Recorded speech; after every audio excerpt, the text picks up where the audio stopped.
Iran இப்போ என்ன தெரியுமா சொல்லுது, இந்த ஹார்மூஸை ரீஓப்பன் பண்ண நாங்கள் ரெடியாக இருக்கோம்ப்பா, அதில் எந்த மாற்று கருத்துள்ள ரெடியாக இருக்கோம்.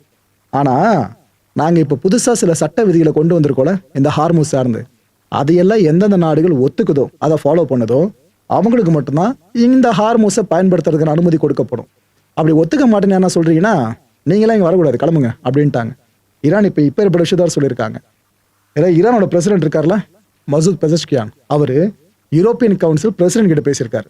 பாருங்க, ட்ரம்ப் பார்த்த வேலையால யூரோப்பும் ஈரானும் சேர்ற மாதிரி ஆயிட்டு இருக்கு இப்ப நிலைமை.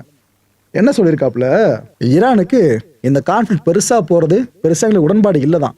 ஆனா ஆரம்பிச்சு வச்சது நாங்க இல்ல, இஸ்ரேல் அமெரிக்கா தான் சேர்த்து ஆரம்பிச்சாங்க. ஆனா எங்களுக்கு இந்த நெசசரி வில்லுன்ற ஒண்ணு இருக்குங்க.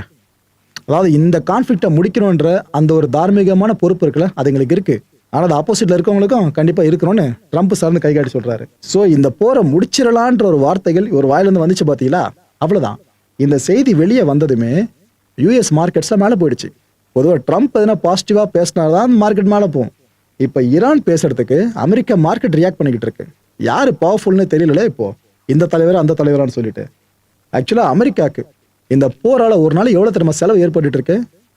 18,700 கோடி ரூபாய் நம்ம இந்திய ரூபாய் மதிப்புல. இவ்வளவு பணத்தை ஒரு நாளைக்கு அமெரிக்கா செலவு பண்ணிட்டு இருக்கு இந்த போருக்காக. தேவையா இது? இது எதுக்கு தேவையான்னு கேக்குறேன்னா, கடந்த 4 வருஷங்கள்ல இல்லாத அளவுக்கு முறையா அமெரிக்கா மக்கள் பெரிய ஸ்ட்ரகிளை ஃபேஸ் பண்ண ஆரம்பிச்சிட்டாங்க. என்ன இருக்கு, இந்த ஆவரேஜ் கேஸ்லின் பிரைஸ் இருக்குல்ல, அது அமெரிக்கால $4 ஹிட் பண்ணிருக்குங்க. $4.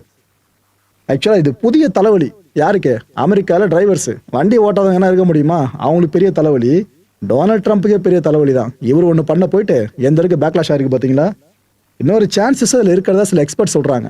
இந்த வார் இன்னும் கொஞ்சம் தொடர்ந்து போச்சுன்னா இந்த $4 நிக்கிறது $5 மாறுற வாய்ப்பு இருக்கிறதாவும் எக்ஸ்பர்ட்ஸ்லாம் இப்போ வார்ன் பண்ணியிருக்காங்க.